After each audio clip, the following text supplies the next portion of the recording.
ॐ सहनाववतु सहनौ भुनक्तु सह वीर्यं करवावहै तेजस्विनावधीतमस्तु मा विद्विषावहै। ॐ शांति शांति शांति। मीमांसा दर्शन की 373वीं कक्षा मीमांसा दर्शन के 9वें अध्याय के चौथे पाठ का दूसरा अधिकरण हम देख रहे थे, जिसमें 18वें सूत्र तक हमने देखा था। दूसरे अधिकरण में अश्वमेध का विषय है और अश्व के विषय में जो कथन किया वंक्रियों का, और मंत्र में भी चतुस्त्रिंशत वाजिनो ये लिखा हुआ है। तो बाकी जो दो पशु हैं, तूपर और गोमृग, उनके लिए तो समस्त वचन जैसा कि पूर्व अधिकरण में आया बोल दिया जाएगा। जितने होंगे 26-26 हैं तो 52 हो जाएगा। लेकिन चूंकि अश्व शब्द के लिए अलग से शब्द पढ़ा है वेद मंत्र के अंदर, तो उसका तो ज्यों का त्यों प्रयोग होगा और बाकी का दोनों का समस्त होगा। क्या ऐसा करना है अथवा सबका मिला के समस्त करना है? तो सिद्धांति का वचन था कि यहां पर सिद्धांति का पक्ष है कि सबका समस्त ही करना चाहिए, यानी अश्व को मिला करके भी समस्त ही करना चाहिए, भले ही वेद मंत्र में ऐसा लिखा हुआ है। और उसके पीछे कारण है, क्योंकि विधि शब्द अलग से मिल रहा है कि हमें चतुस्त्रिंशत इस शब्द का प्रयोग नहीं करना है। और शब्द का प्रयोग नहीं करना है तो मंत्र का भी प्रयोग नहीं करना है। ये सब और कुछ बातें आगे आएंगी। इसी प्रकरण को हम आगे देखेंगे। पिछले पाठ में से किन्हीं को कुछ पूछना है तो पूछ सकते हैं। हाँ, पृष्ठ संख्या 2555। हाँ, भाष्य में नीचे से चौथी पंक्ति है। हाँ, एतद ही वचनम चतुस्त्रिंशद वचनाभावे प्राप्तमेव सत्कर्तव्यतया प्रतिषेधम प्रशंसितुम उच्चार्यते। इस पंक्ति का ठीक ठीक अर्थ नहीं समझ में आ रहा है। प्रतिषेध की प्रशंसा की जा रही है या प्रतिषेध के द्वारा प्रशंसित किया जा रहा है? ये जो है ये वास्तविक स्थिति बताई जा रही है कि वास्तव में क्या होगा। एतद्धि वचनम, ये जो वचन है, कौन सा वचन? ऊपर जो निषेध किया, न चतुस्त्रिंशद इति ब्रूयात षड्विंशति एवं ब्रूयात। अभी मैं ये मान करके चल रहा हूं, ये पीछे लिखा ही है खैर इन्होंने, ठीक है। एतद्धि वचनम से पहले जो लिखा है न चतुस्त्रिंशद इति ब्रूयात षड्विंशति इत्येव ब्रूयाद इति, एतद्धि वचनम, इसी वचन के लिए कह रहे हैं। चतुस्त्रिंशत वचना भावे, जब चतुस्त्रिंशत का वचन नहीं होगा, यानी मंत्र में जो है और वो वचन ही नहीं होगा, तब क्या होगा? तो प्राप्तम एवं सत्कर्तव्यतया, प्राप्तम एवं, वो प्राप्त ही हो जाता है। कौन? जो विद्यमान है कर्तव्यता के रूप में। इसके लिए ये कहने की जरूरत नहीं है कि षड्विंशति रेव ब्रूयात। सिद्धांति ये कहना चाहता है कि दो विधि करने की आवश्यकता नहीं है। पूर्व पक्षी कह रहा था, पूर्व पक्षी की दृष्टि से था कि चतुस्त्रिंशत का तो निषेध कर दिया और षड्विंशति ही कहना है यहां पर, अब समस्त भी नहीं कहना है, आपको 26 ही कहना है, ऐसा करके कह रहा था। सिद्धांति कह रहा है कि ये जो षड्विंशति है ये विधि नहीं है, निषेध केवल कर दिया, वही प्रधानता है। ये तो केवल प्रशंसा में कहा गया और संकेत मात्र है कि जैसा 26 का है वैसा करे, उसी तरह का करे। तो इसमें ये एक बात कहना चाह रहा है कि यदि ये नहीं भी होता, षड्विंशति इत्येव ब्रूयात, यदि ये नहीं भी होता तो चतुस्त्रिंशत के निषेध होने पर वही प्राप्त होने वाला था। इसलिए ये कहने की जरूरत ही नहीं है। विधि तो तब करें जब उसकी आवश्यकता हो। जब चतुस्त्रिंशत का निषेध हो गया तो कुछ ना कुछ तो कहना पड़ेगा, तो क्या प्राप्त होगा? षड्विंशति ही प्राप्त था, प्रकृति से वही प्राप्त होगा और तदनुसार समस्त हो जाएगा। तो ये कहने की आवश्यकता ही नहीं थी, इसलिए इसको विधि नहीं मान सकते, ये केवल प्रशंसा मात्र है। पूर्व पक्षी इसको विधि मान रहा था और कह रहा था कि 26 ही आपको प्रयोग करना चाहिए, षड्विंशति ही आपको बोलना चाहिए, समस्त नहीं कर सकते आप। उसमें एक तो कहा था वाक्य भेद होगा, दो दो विधियां होंगी, निषेध और विधि, लेकिन इस विधि की तो कोई आवश्यकता ही नहीं है। तो व्यर्थ होती हुई ये केवल प्रशंसा मात्र के लिए। ये पूरा वाक्य प्रशंसा के लिए है या केवल जो 26 को करने का कथन है उतना अंश? उतना बाद वाला। पहला वाला तो निषेध तो वचन है ही ये, निषेध की तो ये तो नया कथन किया ही गया है। बाद वाला जो है वो प्रशंसा के लिए। तो ये कह रहे हैं एतति वचनम चतुस्त्रिंशत वचना भावे प्राप्तम एवं सत्कर्तव्यता। ये वचन का मतलब आप इसको विशेष रूप से षड्विंशति इत्येव ब्रूयात इसको लीजिए, क्योंकि चतुस्त्रिंशत के अभाव में ये सत्कर्तव्यता के रूप में प्राप्त ही है। लेकिन फिर भी जो कथन किया जा रहा है तो सत्कर्तव्यता यहां अल्प विराम ले लिया, लेकिन फिर भी कथन क्यों है? तो प्रतिषेधम प्रशंसितुम उच्चार्यते, प्रतिषेध की प्रशंसा मात्र के लिए ये उच्चरित किया जा रहा है। तो एतद्धि वचनम का मतलब फिर यहां पर षड्विंशति इत्येव ब्रूयात ये लेना चाहिए, ये ज्यादा संगत है।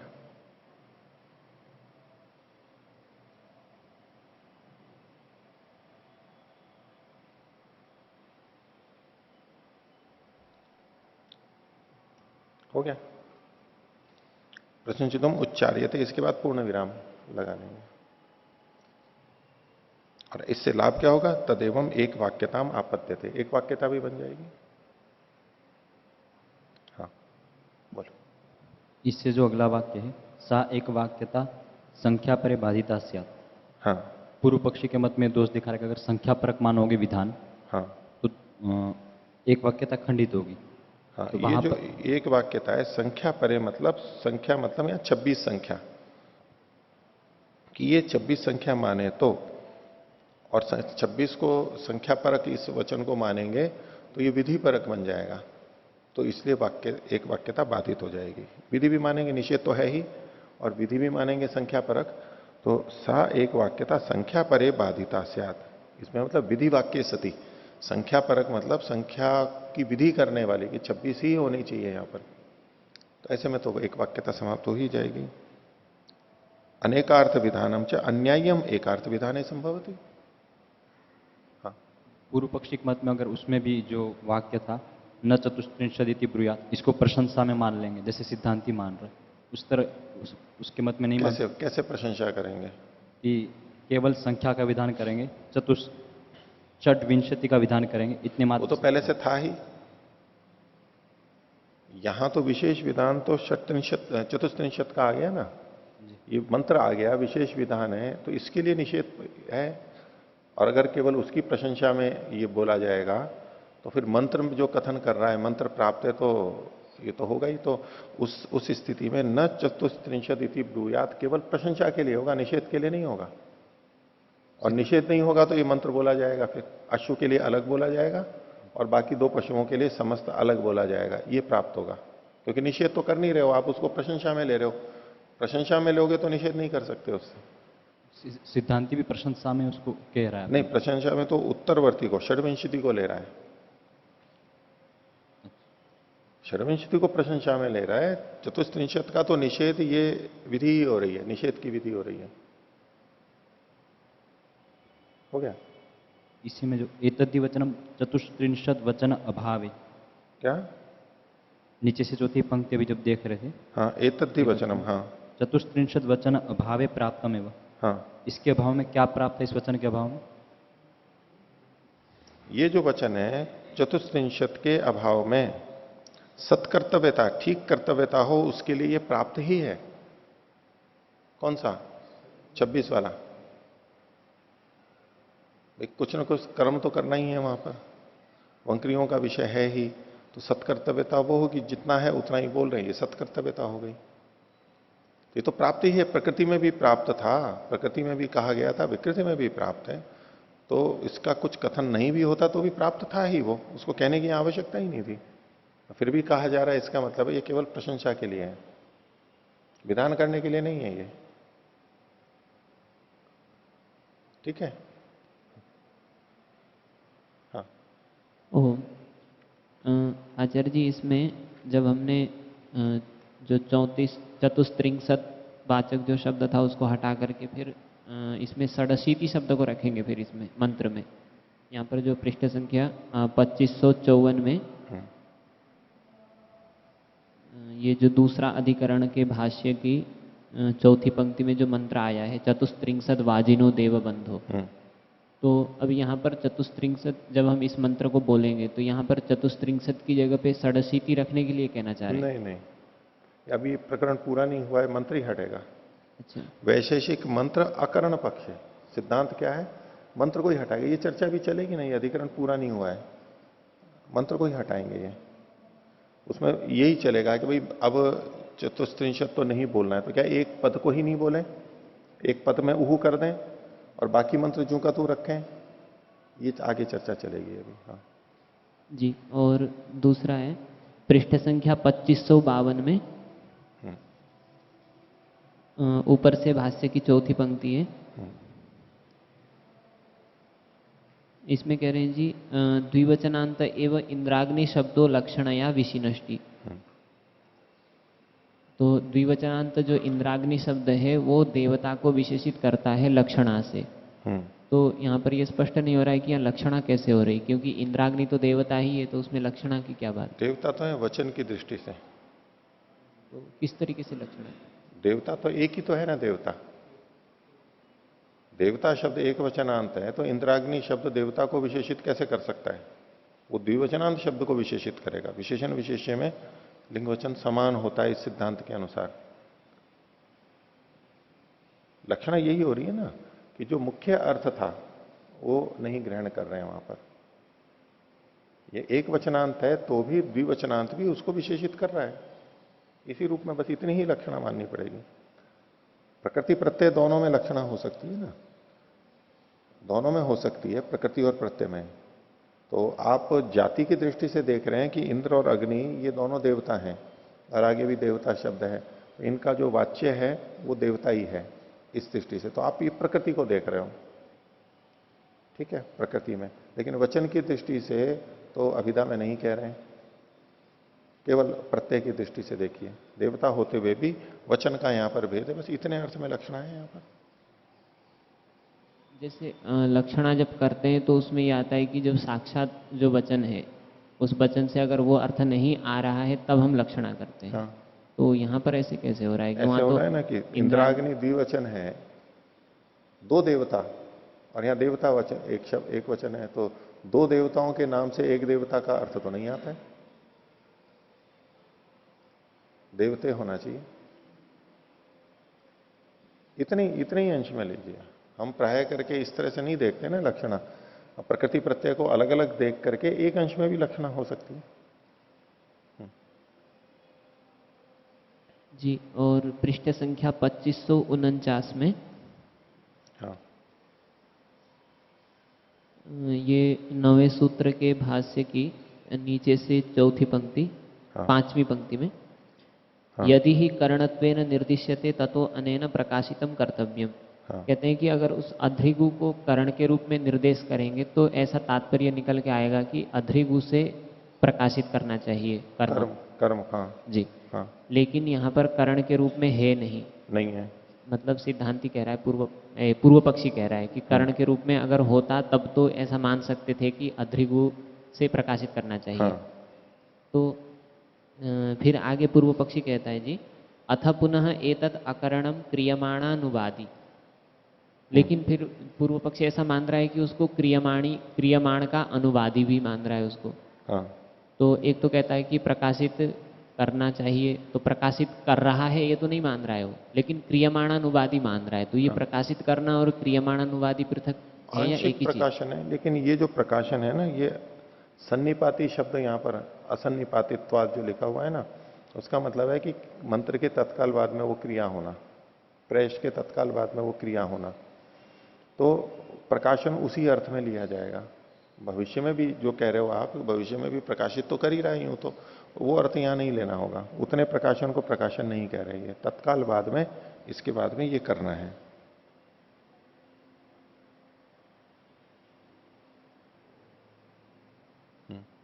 जी पीछे आपने ऐसे बताया था, मुझे ध्यान आ रहा है कि मंत्र के 3 प्रकार, एक तो जैसे कर्म कर रहे हैं तभी मंत्र भी बोल रहे हैं, और कर्म मंत्र बोलने के बाद में फिर कर्म कर रहे हैं। हाँ। और कर्म करने के बाद में फिर मंत्र बोल रहे हैं। हाँ।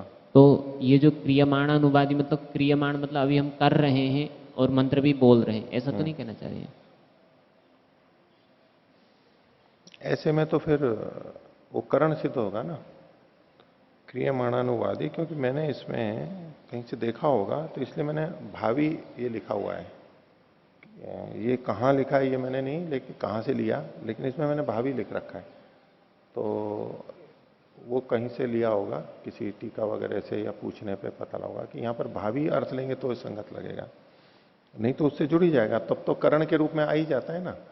अगर अगर मंत्र के साथ साथ क्रिया की जा रही है तो करण के रूप में आ जाएगी, मंत्र के बाद है तो भी मंत्र उससे जुड़ रहा है तो वो करण के रूप में आ जाएगा। भावी होने पर वो करण से रहित भी हो सकता है। हाँ, तो यहाँ पर मतलब प्रकाशित करना और क्रियमाणा अनुवादी का मतलब एक ही तात्पर्य है, लेकिन थोड़ा कम अधिक प्रकाशित करने हाँ, से एक वो ऐसा। तत्काल बाद का, क्योंकि सन्निपाती जो शब्द है ना वो प्रकाशन के अर्थ में ले रही है, तत्काल बाद में निकट में होना चाहिए, सन्निपतित होना चाहिए, और ये दूर का हो जाएगा इसलिए वो सन्निपतित नहीं है, उस रूप में प्रकाशित नहीं कर रहा है ये।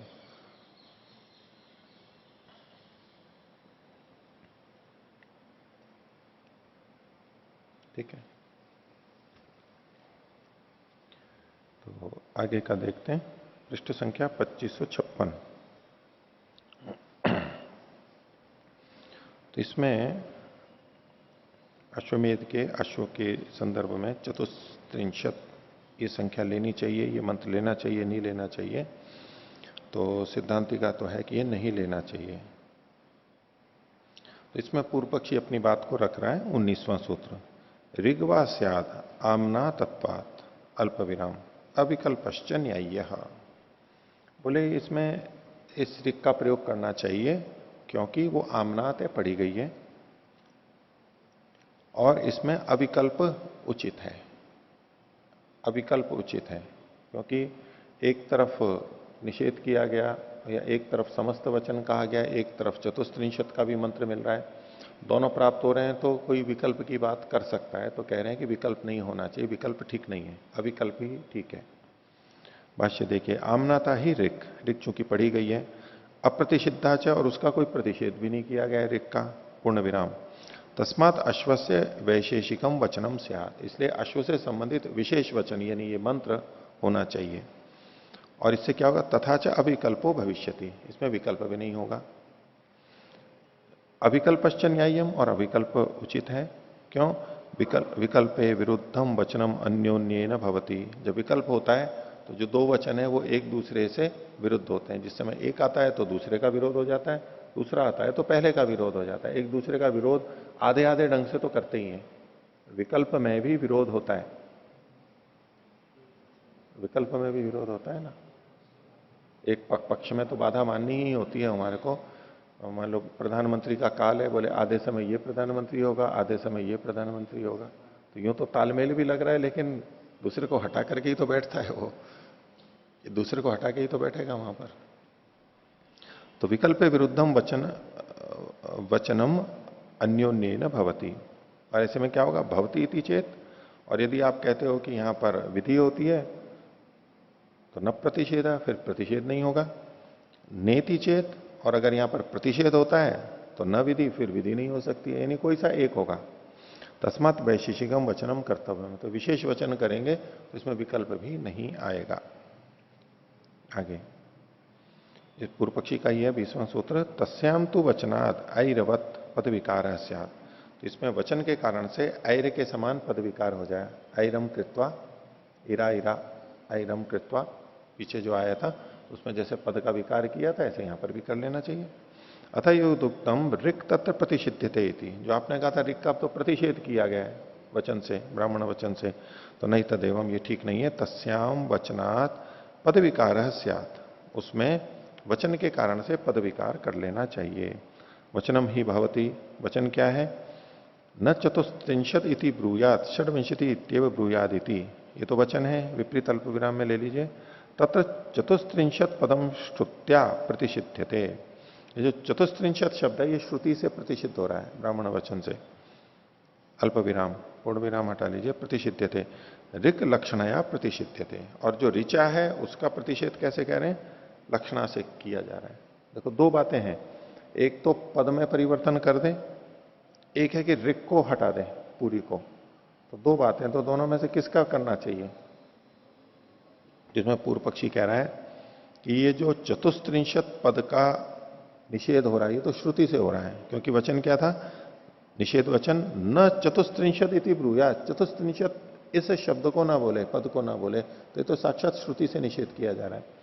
लेकिन इसके आधार पर आप पूरे ऋक मंत्र का निषेध करने लगोगे तो ये फिर लक्षणा से करोगे आप। यहां पर ऋक लक्षणया प्रतिषिध्यते श्रुति लक्षणा विषय च श्रुति न्याय तस्मात् वैशेषिकम वचनम कर्तव्यमिति, इसलिए वैशेषिक वचन तो मंत्र तो फिर भी करना ही चाहिए।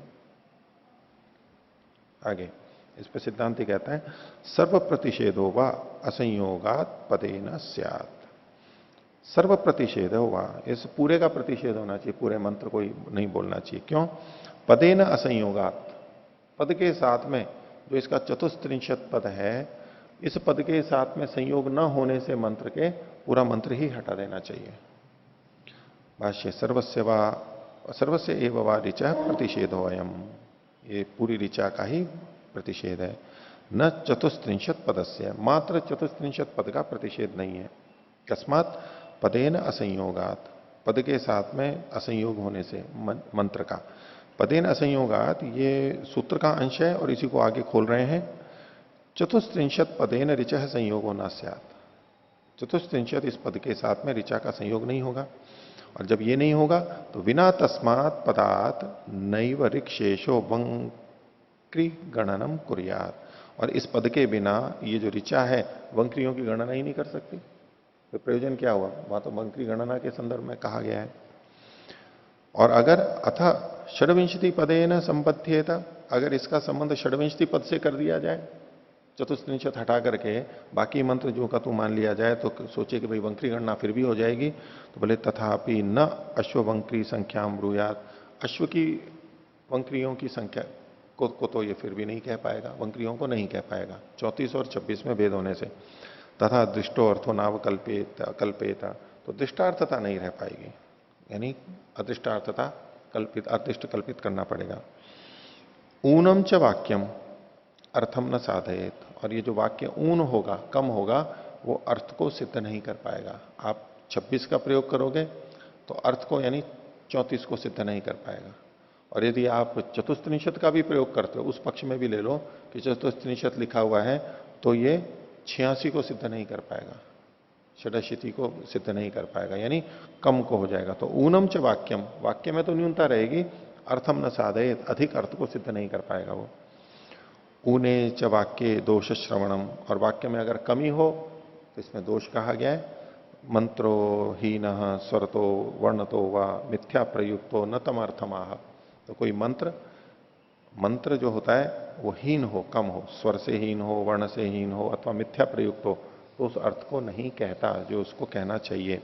स वाग वज्रो यजमानम हीनस्ति, वज्र के समान वाग वज्र यजमान को नष्ट कर देता है, हानि कर देता है, बोल दिया तो। अब इतने लोग अशुद्ध बोलते हैं, वो तो कोई मरते नहीं है, वाग वज्र को नष्ट तो करता नहीं है, वो अन्य तरीके से नष्ट कर देता है, ऐसे तो नहीं करता है। एक तो निंदार्थवाद है ये, और दूसरा हानि कर देगा। सब आग वज्रो यजमानम हिनस्ति यथेन्द्र शत्रु स्वरतोपराधात, जैसे कि स्वर के अपराध से इंद्र शत्रु नष्ट हो गया था। चतुस्त्रिंशत पदम च यह अनर्थकम स्यात्, और जब आप यहां 26 ले आओगे तो जो चतुस्त्रिंशत पद है वो यहां पर अनर्थक हो जाएगा, और इसको चतुस्त्रिंशत रखोगे भी मंत्र को जो का तो वो भी अनर्थक हो जाएगा, क्योंकि 86 है। तस्मात् समस्य वचनम कर्तव्यम, इसलिए मिला करके वचन करना चाहिए। ऋचश्च विध्यंतरेण विहितत्वात् वैशेषिकम वचनमिति। अब इसे उसका उत्तर दिया है, जो एक था ना कि फिर ऋचा निरर्थक हो जाएगी, अगर आप यहां प्रयोग नहीं करोगे तो अनर्थक हो जाएगी वो, उसका उत्तर है ये। ऋचश्च विध्यंतरेण, ये जो ऋचा है विध्यंतर दूसरी विधि के द्वारा, विहितत्वात् विहित होने से और जगह भी इसका प्रयोग है, तो वैशेषिकम वचनम इति, ये वैशेषिक वचन हो जाएगा। मंत्र विशेष कथन दूसरी जगह चरितार्थ हो रहा है, सार्थक हो रहा है, तो इसलिए अनर्थक नहीं होगा। ठीक है, आगे तीसरा अधिकरण अद्रिगु प्रैश के संबंध में ही है। अद्रिगु प्रैशगत उरूक शब्दे न वपाभिधानाधिकरणम। अद्रिगु प्रैश के संदर्भ में उरूक शब्द आएगा, अभी वचन आएगा, तो उस उरूक का मतलब क्या है ये इसमें सिद्ध किया कि उसका अर्थ है वपा, वपाभिधानम। वपा, वपा जो होती है, वपा का कई बार अर्थ मेद ले लिया जाता है, चर्बी, वो नहीं है। तो स्पष्ट है ना, आपको पहले बताया जा चुका है। तो वपा एक फैली हुई झिल्ली जैसा होता है, फैली हुई होती है, पेट के अंदर आवरण की भी होती है वो झिल्ली निकालते हैं उसको, वो झिल्ली फैली हुई रहती है, बिल्कुल पतली झिल्ली रहती है। भाष्य देखिए, ज्योतिष्टोम में अग्निशोमीय पशु अथ्रिगौ वचनम। तो ज्योतिष्टोम में अग्निशोमीय में, अग्निशोमीय पशु में अथ्रिगु का ये वचन है। अद्रिगु के प्रसंग में, अद्रिगु प्रेष में ये वचन मिलता है। वनिष्ठुमस्य, इसमें वनिष्ठु ट लिखा हुआ है, जहां जहां भी आएगा उसको ठ कर लेना, ठ अधिक संगत है। वनिष्ठुमस्य माराविष्ट उरूकम मन्यमाना इति। अस्य, अस्य मतलब अस्य पशु हो, इस पशु के, वनिष्ठुम माराविष्ट, वनिष्ठ को मत काटो, मत अलग करो। वनिष्ठ एक अवयव है वहां पर, कैसे अलग ना करो? उरूकम मन्यमाना, उरूक मानते हुए, ये भी उरूक है तो इसको भी काट लो, ऐसा मानते हुए इसको काट न ले। जहां पर भ्रांति होने की जैसी स्थिति हो, एक जैसी चीजें हो, तो बोले ये करते करते ये मत काट लेना। हम जैसे कहते हैं ना, बाल काटते समय, बाल काटते काटते शिखा को मत काट देना, उसी जैसी होती है वहां।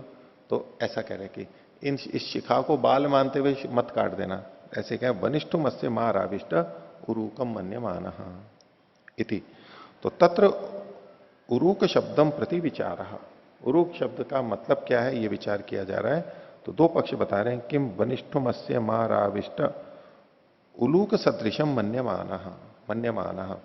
उरूक को ये उलूक मान करके कह रहे हैं कि वनिष्ठु को उल्लू की तरह देखते हुए काट मत देना, उल्लू की तरह दिखती है तो इसको काट मत देना, ऐसा। तो वनिष्ठु मत्स्य माराविष्ट उल्लू सदृशम मन्यमान, उल्लू के सदृश देखते हुए इसको काट मत देना। उत दूसरा है उरूकम, उरूकम को खोल दिया आगे, वपाम मन्यमाना, उसको वपा मानते हुए, किसको? वनिष्ठुम, वनिष्ठु को वपा मानते हुए माराविष्ट, मत काट देना। तो किम प्राप्तम? तो वनिष्ठुम उलूकम मन्यमाना इति। ये पूर्व पक्षी कह रहा है कि वनिष्ठु को उल्लू समझते हुए मत काट देना, उल्लू जैसा। तो कथम उरूक शब्द है उलूक वचन? सिद्धांत ने पूछा, तो यहां तो उरूक लिखा हुआ है, आप उलूक क्यों अर्थ ले रहे हो इसका, उल्लू अर्थ क्यों ले रहे हो? तो पूर्व पक्षी कहता है पढ़ा लिखा है, रलयो समान वृत्तित्वात, र और ल की समान वृत्ति होती है, रल और अभेद। तो उसने उदाहरण भी दे दिया, पर्यंक पल्यंक, र की जगह ल हो गया, रोमाणी लोमानी, अंगुरी ही अंगुली ही। तो उलूक सदृशत्वाच वनिष्ठो हो, वनिष्ठ के उलूक के समान होने से वपायाम च अप्रसिद्धि, और ये जो उरूक शब्द है ये वपा में तो प्रसिद्ध नहीं है, वपा अर्थ में तो लोक में प्रसिद्ध नहीं है, तो ये उसके सदृश यहां पर हम कर सकते हैं। ये पूर्व पक्षी हुआ। तो एवं प्राप्ते ब्रूम, सिद्धांति बोल रहा है, वनिष्ठु सन्निधानात उरूकेण वपाभिधानम, वनिष्ठु शब्द के निकट होने के कारण से उरूक शब्द से वपा का ग्रहण किया जाएगा। कैसे वो समझाएंगे? उरूक शब्देन वपाभिधानम स्यात्, ये प्रतिज्ञा हो गई। वपाम मन्यमाना वनिष्ठुम माराविष्ट इति एषा बुद्धि क्रियमाणा दृष्टार्थ। अगर हम ये अर्थ करते हैं कि वपा समझते हुए वनिष्ठु को वपा समझते हुए न काट दे, ऐसी बुद्धि जब की जाती है तो ये दृष्टार्थता होती है, ये गलती से ये ना हो जाए, दृष्टार्थता है।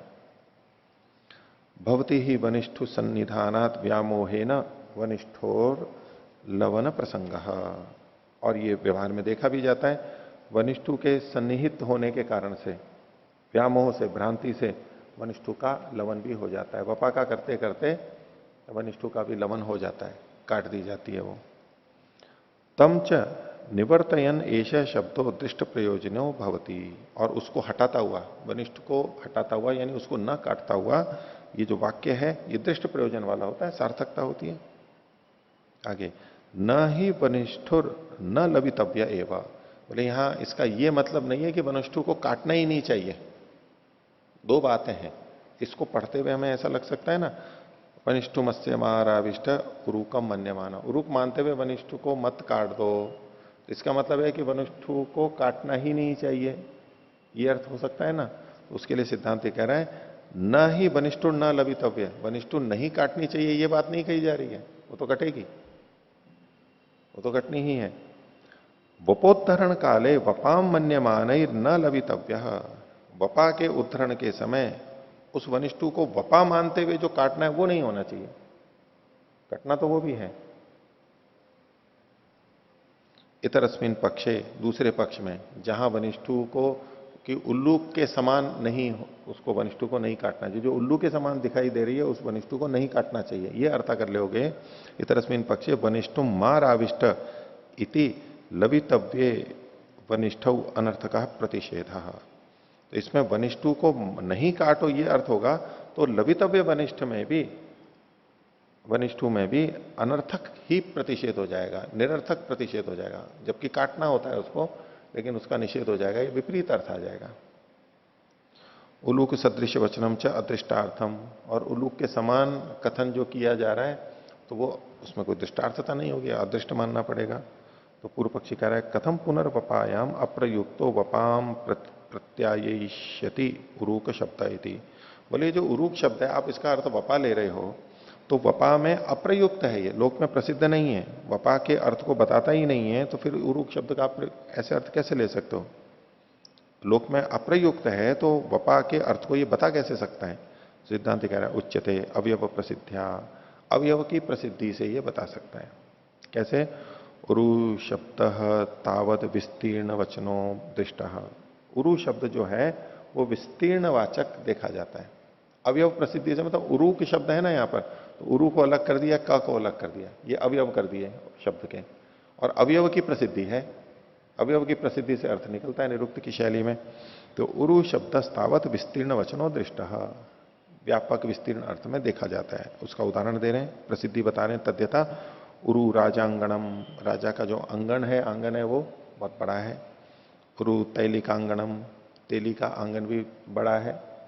इति तथा उरुम ही राजा वरुणश्चकार सूर्याय पंथाम अन्वे तवाऊ इति, तो उरुम ही राजा, ये भी विस्तीर्ण अर्थ में है यहां पर। तथा उरु विष्णु विक्रमस्व इति, तो ये यहां भी उरु विस्तृत अर्थ में है। तो इहापि स विस्तीर्ण वचना एवं हो गया। तथा क शब्दों मेदसी प्रसिद्ध, जो इसमें उरु क में जो क है ये मेदस के लिए, मेद के लिए प्रसिद्ध है, मेदसी प्रसिद्ध। यथा जैसे कि कशवाहिनो रथा, कश का वहन नहीं, क शब्दों नहीं है, कश शब्दों है वहां पर। कश जो शब्द है वो मेद के लिए है, श ठीक है वहां पर। कश शब्दों मेदसी प्रसिद्ध, मेद के अर्थ में है। जैसे कशवाहिनो रथा, कश को, मेद को वहन करने वाले रथ। मेदवाहिन, मेदोवाहिन इति गम्यते, तो कशवाहिनों का मतलब है मेद का वहन करने वाले। रथ, बिना रथ के कैसे लेके जाएंगे? रथ में रख करके ले जाते हैं ना, वहन करते हैं, पात्र वगैरह में उसको रख करके, जैसे दूध ले जाया जाता है, जैसे घी ले जाया जाता है, ऐसे मेद भी ले जाया जाता है, जैसे लकड़ी ले जाई जाती है। ऐसे रथ होते थे जो मेद को, जैसे आजकल टैंकर जाते हैं ना, डीजल पेट्रोल के टैंकर होते हैं अलग, गैस के टैंकर अलग होते हैं, उनका वहन करने वाले विशेष होते हैं वो, ऐसे उसमें विशिष्ट रथ हुआ करते थे। ठीक है, तो मेदोवाहिना इति गम्यते, तस्य एक देश क शब्द समुदाय प्रत्ययम आदधाति, उसका जो एक शब्द है यानी कश का क, वो पूरे समुदाय के अर्थ को बताता है, ऐसा देखा जाता है। मेदस्विनी तस्य वपा, और उसकी जो वपा है वो मेदस्विनी है। उरु क, उरु मतलब तो विस्तृत, और क का मतलब है मेद, तो उसकी वपा कैसी है? मेदस्विनी है, मेद से युक्त है, चर्बी से युक्त है। मेदस्विनी तस्य वपा न विस्तीर्णम मेदो मन्यमानेन तत्सन्निकृष्टो वनिष्ठो लवितव्य इति वपा वचनता सिद्धा भवति। अब उरु का क्यों कह रहे हैं कि विस्तीर्ण मेद को, न च विस्तीर्णम मेदो मन्यमानेन, विस्तीर्ण को उसको मेद मानते हुए उसके जो सन्निकृष्ट है, ये मेदस्वी है, वपा उरूक है, और उसी को जैसा वहां पर वनिष्ठु है, वनिष्ठु को भी मेदस्वी वपा मानते हुए कोई काट न दे, यदि वपा वचनता सिद्धा, इसलिए उरूक से वपा का कथन ले लिया जाता है। वो फैली भी है और मेदस्विनी भी है। किम भवती प्रयोजनम, अच्छा इससे लाभ क्या हुआ? तो वनिष्ठु वचन पक्षे, या वनिष्ठु लिखा है या तो उरूक या उलूक वचन पक्षे लेना चाहिए। मीमांसा कोश में भी वैसे वनिष्ठु वचन पक्षी है, यानी वनिष्ठु का मतलब वास्तव में यहां होना चाहिए उलूक वचन पक्षे, जैसा पूर्व पक्ष मानता है। उपमान से उरूक शब्द से अनूह, जो उपमानवाची उरूक शब्द है उसका उह नहीं करना पड़ेगा जब पशु अधिक होंगे। तो जब अधिक पशु होंगे तो उलूक से उपमा दी जा रही है, तो उलूक की उपमा के लिए तो पशु के बढ़ने पे उलूक की उपमा को उह करना, वचन को बढ़ाना कोई मतलब ही नहीं है, वो तो एक से भी हो जाता है। तो वनिष्ठु वचन पक्ष यानी उलूक वचन पक्षे उपमान से उरूक शब्द से अनूह, उपमानवाची जो उरूक शब्द है उसमें उह करने की आवश्यकता नहीं है। वपा वचन पक्षे, और जब इसका मतलब वपा लिया जाएगा तो उरु शब्द उहितव्य, उरु शब्द उसकी उहा करनी चाहिए, क शब्दश्च इति, और क शब्द की भी उहा करनी चाहिए। कैसे करेंगे? तो कहा उरूणी के, उरूणी कहानी, इसको विपरीत अल्प विराम में लीजिए। ये असमस्त पद की दृष्टि से जब देखेंगे तब ऐसे परिवर्तन करेंगे। नहीं, दो पशु होंगे तो उरूणी के, वहां पर था उरुकम, ठीक है, उरु और कम, तो कम के कानी, तो उरु कम एक वचन हो गया। द्विवचन में तो उरु उरूणी, उरूणी उरूणी के, ये द्विवचन हो गया, और अनेक होंगे तो उरूणी कानी ऐसे। अथवा उरु के उरु काणी इति समासाभिप्राय, यदि उरु और क इन अवयवों को मिलाकर के समस्त मान करके लेंगे तो क्या उहु करनी पड़ेगी? उरु के, वहां पर था उरुकम, उरुकम, उरु के और उरुकाणी, दोनों तरह से ये उहु करना पड़े, ये उहु करना चाहिए, ये सिद्धांत पक्ष में बनेगा, ये अंतर आएगा। आगे अधिकुप्रैषिगत प्रशंसा शब्दस्य, ध की जगह यह कर लीजिए, शब्दस्य बाहु प्रशंसा परत्वाधिकरणम।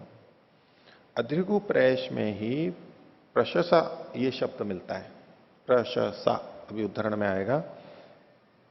वो शब्द किस लिए है? तो सिद्धांति का कहना है ये बाहु की प्रशंसा परक है, भुजाओं की प्रशंसा के लिए ये शब्द यहां पर पढ़ा गया है। पूर्व पक्षी इसका मतलब कर्ण के रूप में लेते हुए कर रहा है, जो अभी भाष्य में आ जाएगा। तो तस्मिन एव अद्रिगौ आमनायते, अद्रिगु प्रैश में ये वचन भी मिलता है। प्रशंसा बाहु इति, जो गहरे अक्षरों में है ये वचन मिल रहा है। तत्र संदेह, तो उसमें पहला पक्ष है किम प्रशंसा बाहु कृणुतात, ये क्रिय धातु है, विच्छेदन अर्थ में है। तो प्रशंसा, प्रशस के द्वारा, ये तृतीय विभक्ति एक वचन है। बाहु दो बाहुएं, कृणुतात काटे, प्रेश दे रहा है उसको। तो प्रशस से इति तृतीयांत है, प्रशंसा जो शब्द है ये तृतीयांत माना जाएगा, प्रशस शब्द हलंत मान करके। प्रशास शब्द था वैसे तो, प्रशास, तो इसमें शा का तो ह्रस्व हो जाएगा और अकार लोप मान करके प्रशस ऐसा शब्द बना हुआ है, तो उसका प्रशंसा तृतीय एक वचन बनेगा। तो प्रशसे इति तृतीयांत, प्रशंसा बाहु गृहीतव्यौ इति, तो प्रशस के द्वारा बाहु को ग्रहण करना चाहिए।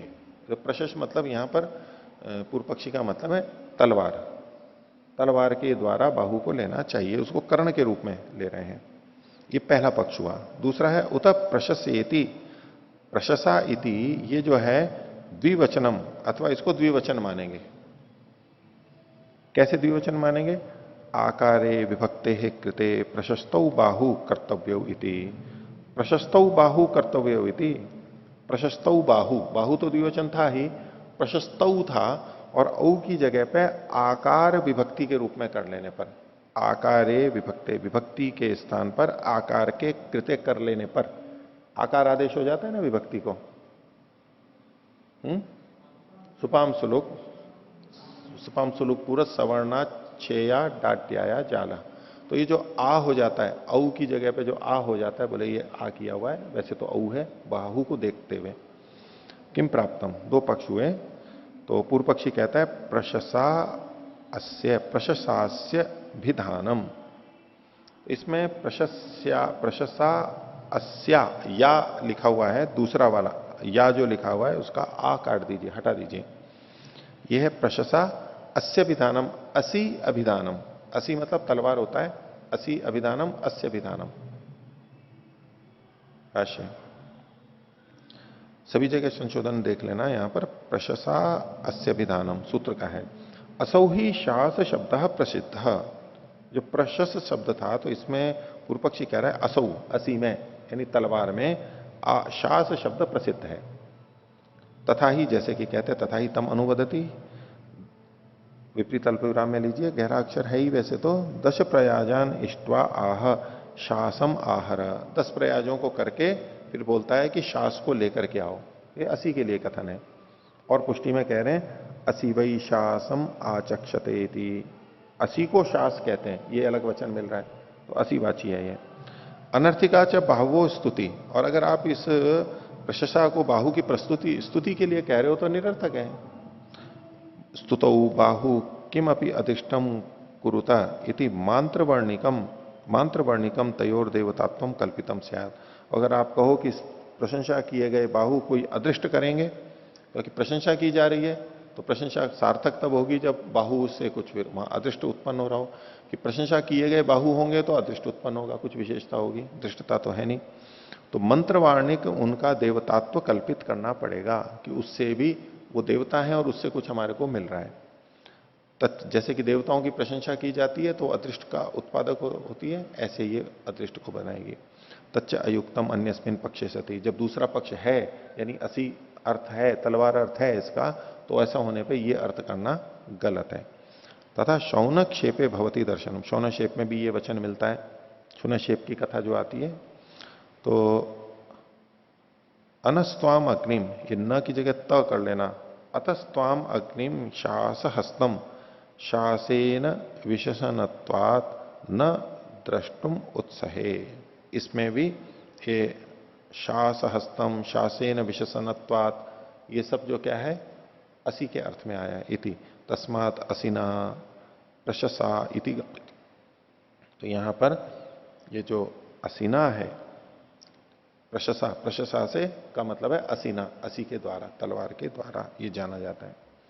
इस पर सिद्धांति कहता है बाहु प्रशंसा हुआ। बोले नहीं, ये तो बाहु की प्रशंसा है। कैसे? तो भाष्य अथवा बाहु प्रशंसा ऐशा।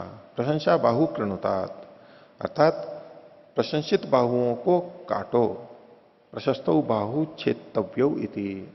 अच्छी प्रशस्त बाहुओं को काटना चाहिए। क्या मतलब है उसका? तथा प्रशंसा शब्द से दृष्टार्थता भविष्यति। प्रशंसा शब्द की दृष्टार्थता भी हो जाएगी। पूर्व पक्षी कह रहा था कि इसकी केवल प्रशंसा के लिए हो गए, तो बाहु के लिए उसकी प्रशंसा करते हुए अदृष्ट के लिए होगी।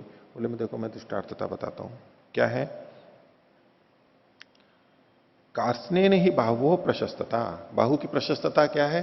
संपूर्ण बाहु होगी तो वो प्रशस्त कहलाएगी। तो कृष्ण बाहु उद्धरता इत्यर्थ।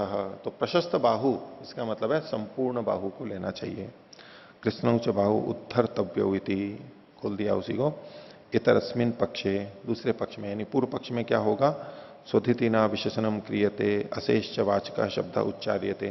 तो वहां स्वधिति के द्वारा तो छेदन विशेषण किया जा रहा है। स्वधिति मतलब छुरा होता है, और असी का वाचक शब्द आएगा आपके, तो ये तो अनर्थक हो जाएगा, गलत होगा।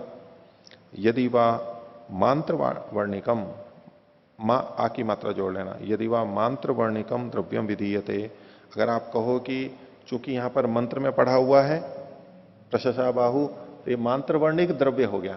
साक्षात कथन नहीं है द्रव्य का, लेकिन मंत्र में चूंकि वो शब्द आया है तो इसलिए द्रव्य का विधि हो गई, तो ये मांत्र वर्णिक द्रव्य हो गया। जैसे मांत्र वर्णिक देवता होता है, ऐसे मांत्र वर्णिक द्रव्य अगर ऐसा कहे तो। यदि वह मांत्र वर्णिकम द्रव्यम विधीयते असिना बाहु छेतव्यो इति, कि यहां मतलब ये है कि असी के द्वारा बाहु का छेदन करना चाहिए, तो वो स्वधा को, स्वधिति को हटा देगा। तच्च युक्तम, बोले ये बात ठीक नहीं है। क्यों? विधि विहिते स्वधित सती। विधि विहित जब स्वधिति है तो मंत्र के द्वारा विधि नहीं की जा सकती। पीछे भी जैसे आया था, ये मानते ही हैं कि विधि जो है, मंत्र जो है विधि करने वाले नहीं होते, ब्राह्मण वचन विधि के करने वाले होते हैं। तो जब विधि की गई है स्वधिति की, तो फिर यहां पर मंत्र से असी का ग्रहण नहीं किया जा सकता। न च न प्रशस्त बाहु, और बोले ऐसा भी नहीं है कि बाहु प्रशस्त नहीं होते। विशेषण जो हो रहा है, प्रशंसा की जा रही है, तो संभव में ही होती है ना, संभव और व्यभिचार में होती है, तो संभव भी है। बोले देखो ऐसा नहीं है कि बाहु प्रशस्त नहीं होते हैं, बाहु प्रशस्त होते हैं। ताभ्याम पशु ही गच्छति, क्यों प्रशस्त होते हैं? कि बाहु के द्वारा पशु जाता है, चलता है। और अवनम्य च शमी करीरम भक्षयति, और उसको झुका करके शमी करीर को खा भी लेता है, पैरों का प्रयोग करके ऊपर से। तस्मात बाहु प्रशंसा, इसलिए बाहु की प्रशंसा की गई है। किम भवती प्रयोजनम, इसे प्रयोजन क्या सिद्ध हो रहा है? तो सिद्धांति कहता है अश्वमेधे, अश्वमेध में शतम राजता हरित सरवो असयः तत्र असी परह ऊहो भवती। यहां पर असी को मानते हुए, हाँ पहले तो इतना देखिए, अश्वमेध में ये वचन मिलता है क्या? शतम राजता हरित सरवो असयः। तो असयः यानी तलवारें बहुत सारी, कैसी होनी चाहिए? शतम, 100 होनी चाहिए। और राजता, रजत की, चांदी की होनी चाहिए। और हरित, हरे रंग का, सरवह, सरु कहते हैं म्यान को, खोल को, तलवार के खोल को, तो उसका खोल कैसा होना चाहिए? हरे रंग का होना चाहिए। तलवार चांदी की और खोल हरे रंग का। तो ये जो वचन आया, तो ऐसे में तत्र असी पर उहो भवती यथा पूर्व पक्ष, अगर पूर्व पक्ष होगा तो यहां पर असी परक मानने पे यहां पर उहु मानना पड़ेगा। प्रशसा बाहु, यहां पर क्या करना पड़ेगा? तो प्रशसा तृतीया एक वचन है, इसकी जगह आएगा प्रशासई या तो प्रशोभी ही, तृतीया बहुवचन लाना पड़ेगा। क्योंकि मूल में तो ये ना प्रशसा बाहु, प्रशसा तृतीया एक वचन है, और आप कर्ण के रूप में, यंत्र के उपकरण के रूप में ले रहे हो इसको, तो यहां पर चूंकि 100 हो गए हैं वो, तो 100 हो गए हैं तो यहां पर बहुवचन लाना पड़ेगा। तो आपको पूर्व पक्ष में यहां ऊह करना पड़ेगा।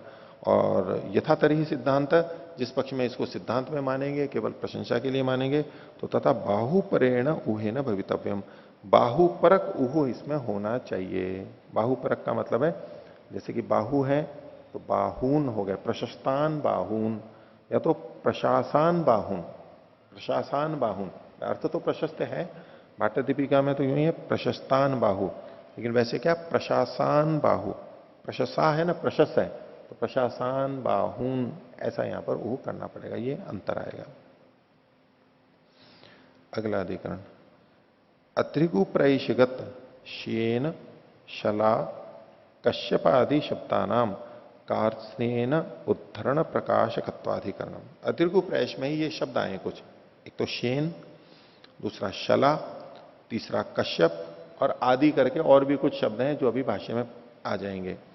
इन शब्दों का कार्त्स्नेन संपूर्णता से उद्धरण प्रकाशकत्वाधिकरणम, ये जो उद्धरण किए जा रहे अवयव हैं उनको पूरा पूरा लिया जाए, ये प्रकाशित करना इनका प्रयोजन है।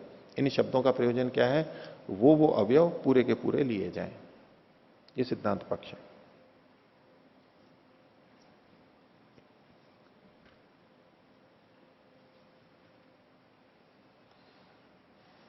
भाष्य देखिए, अस्मिनेव अत्रिगौ इदम आमनायते, इसी अत्रिगु में ये वचन मिलते हैं।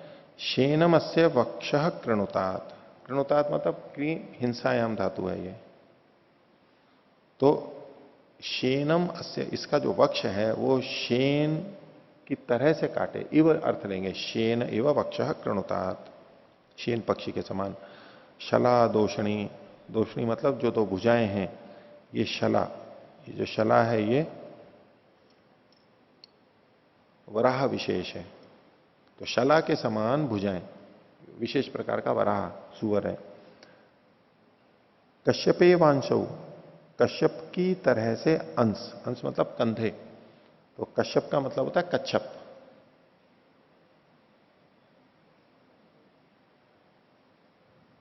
कच्छप, कश्यप, पश्यक से कश्यप बन जाता है ना, निरुक्त में आता है, पश्यक से, और पर आगे पीछे होकर के। तो कश्यप इव अंशो, कश्यप मतलब कछुए के समान अंश। कवशोरु, कवश के समान उरु, कवश का मतलब ढाल, ढाल के समान उरु, उरु मतलब ये पेट का बड़ा भाग, फैला हुआ भाग है। कवश, कवश, कवश मतलब ढाल।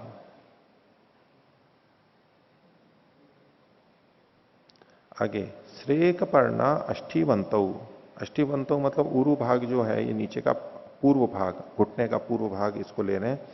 श्रेक के पर्ण के समान, तो करवीर, श्रेक का मतलब करवीर अर्थ भी लिया है, करवीर के शूक के समान, उसके पर्ण के समान। इति एषु संचय, इन विषयों में, इन शब्दों में संचय है।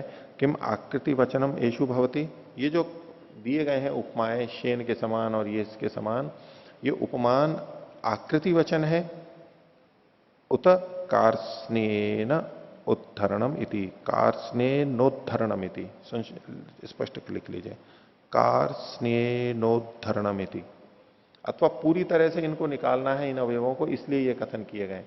तो एक तो क्या बात आई कि ये जो अवयव हैं इनको इस तरह से काट के निकाले कि ये जो उपमाएं दी गई हैं इन जैसी आकृति बन जाए उनकी, इसके लिए। दूसरा है कि नहीं, इनको पूरा का पूरा निकाले, तो उसमें सिद्धांति का पक्ष है कि पूरा का पूरा निकाले, ये तात्पर्य है। क्यों? क्योंकि इनको पूरा पूरा जब निकालते हैं तभी इनकी ये आकृति बनती है। पूर्व पक्षी कह रहा था कि ऐसी ही, ऐसा काटे कि ऐसी आकृति बन जाए, यानी ऐसा काट के निकाले ऐसी आकृति बने, मतलब पूरा नहीं निकालेगा उसको, इस तरह से आकृति बने ऐसा करेगा। ये कह रहा है कि पूरा निकाले तो ऐसी आकृति बनेगी। देखिए पूर्व पक्षी कहता है शेन शला कश्यप कवश श्रेक पर्णेशु आकृति वचनम प्रसिद्ध सन्निधानात्, प्रसिद्ध की सन्निधि होती है, ये दिखाई जाता है, इसलिए इनकी आकृति वचन मानने चाहिए। प्रसिद्ध सन्निधानाद आकृति वचनम, यह प्रसिद्ध से सन्निधो यद अभिधीयते किंचित इदम कर्तव्यमिति, जो कुछ भी इस प्रसिद्ध की सन्निधि में कहा जाता है ये ऐसा करना चाहिए, तो तत्र आकृति वचनम गम्यते, वहां आकृति वचन जाना जाता है। कैसे? उदाहरण दे रहे हैं, यथा अमी पिष्टपिंडा सिंहा क्रियंतामिति, इसको विपरीत अल्पविराम में लीजिए कि ये जो पिष्टपिंड, ये पिष्टपिंड सिंह किए जाएं, जो पीठी बनाई हुई है इसके पिंड कैसे शेर के समान किए जाएं, तो क्या मतलब होता है? शेर की आकृति के समान किए जाएं, तो ये आकृति वचन होता है सन्निधि से। दूसरा, अर्जुन बदराह मेखलाह क्रियंतामिति, अर्जुन के जो बदर हैं उनकी मेखला की जाए। बदर मतलब होता है बेर, अर्जुन वृक्ष में वो फल होते हैं ना उसके, बेर जैसे ही तो कह लो उसको, कठोर से मोटे से जो होते हैं, तो उसके समान अर्जुन बदर कैसे? मेखला के समान किए जाएं। आगे, तो ऐसे में सिंहाकृति वचनम मेखलाकृति वचनम च गम्यते, शेर की आकृति का कथन और मेखला की आकृति का वचन यहां पर जाना जाता है। एवं शेनाकृति वक्षः कर्तव्यम, वक्ष कैसा होना चाहिए? शेन की आकृति के समान। शलाकृति दोषिणी, दोषिणी भुजाएं कैसी होनी चाहिए? शला की आकृति के समान। कश्यपाकृति अंश, अंश कैसे होने चाहिए कंधे? कश्यप के समान, कच्छप के समान। कवशाकृति उरु, उरु कैसे होने चाहिए? कवश के समान, ढाल के समान। करवीर पर्णाकृति अष्ठीवंत, और अष्ठीवंत जो है वो कैसे? करीर के पर्ण की आकृति वाले होने चाहिए। तो इस पे सिद्धांति कहता है कार्स्नेयम वा स्यात् तथा भावात, बोले इसी आकार वाला होने से, वैसा ही होने से, ये इसमें कार्स्ने का ग्रहण है, ये होते ही ऐसे हैं, इन्हीं आकार के होते हैं, इसमें कार्स्ने का ग्रहण होगा। वाह शब्द है पक्षम व्यावर्तयति न चैतदस्ति आकृति वचनयति, केवल आकृति का कथन नहीं कर रहे हैं। किम तरही कृष्णोद्धरणम विवक्षितम, इसका तात्पर्य है कि पूरे के पूरे को निकाले। कृष्णानि उद्धृतानि एतानि एतत् आकृतिकानि भवंती, जब इनको पूरा का पूरा निकाला जाता है तो ये इन्हीं आकृतियों वाले होते हैं। यथा शेनाद्याकृतिकानि भवंती, तो जिससे ये शेन आदि की आकृति के वाले होते हैं, भवंती के बाद पूर्ण विराम हटा दीजिए, तथैतानि कुरुता, वैसा इनको करो, कि ऐसा करो कि ये शेन आदि की आकृति वाले होवें। तो क्या कब होंगे? पूरे के पूरे निकाले जाएंगे तब। कृष्णानि उद्धरत इति अयम अर्थो अवगम्यते, इससे उनके संपूर्ण निकाले जाने का अर्थ प्रतीत होता है। लक्षणा इदम चोद्यमानम दृष्टार्थम भवती। लक्षणा से ये विधि निकाली जाती हुई इसमें ये दृष्टार्थ होती है, दृष्टार्थता हो रही है। लक्षणा तो कर रहे हैं लेकिन लक्षणा करने में दृष्टार्थता हो रही है, ये इसका गुण बताया जा रहा है। कृष्णोत्थित ही तही प्रयोजनम, जब उनको पूरा का पूरा निकालते हैं तभी इनसे प्रयोजन होता है। तथा ही तदाकृति का नाम अवत्तम भवती, तभी इन आकृतियों वाला अवत्त यानी ग्रहण किया हुआ निकाला हुआ समझा जाता है।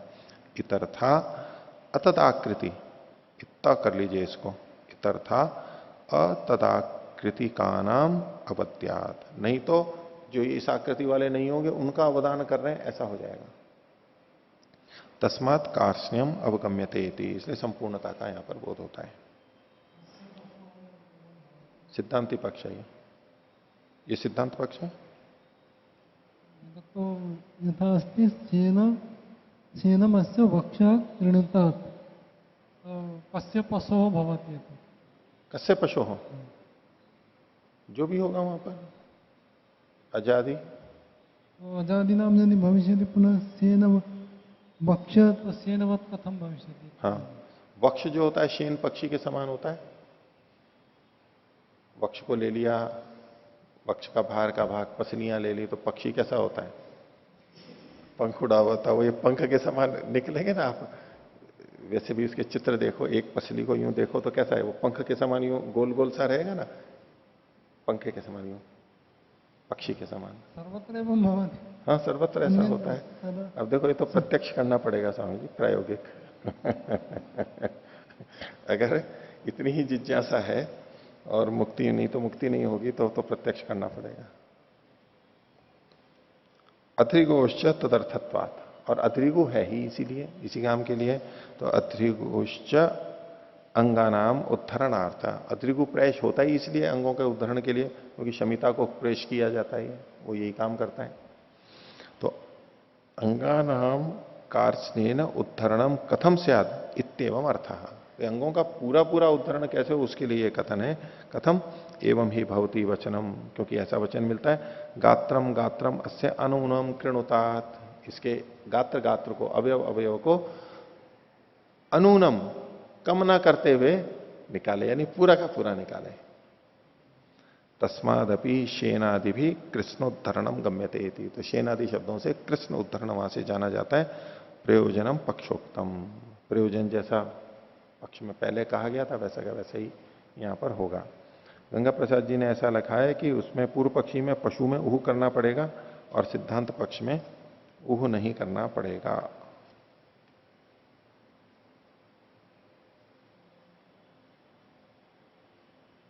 क्योंकि यहां पर शेनमस्य है इत्यादि जो ये शब्द है, इव है, उसके समान होने चाहिए, पूरे संपूर्णता का वाचक है, और पूर्व पक्षी के मत में उसको वैसा करना है।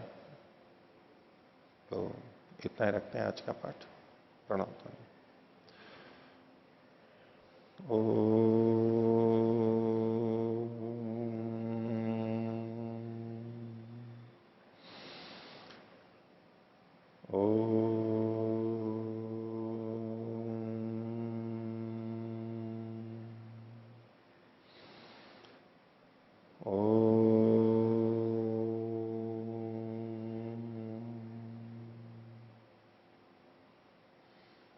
सभी को सादर हो जाएगा। ओम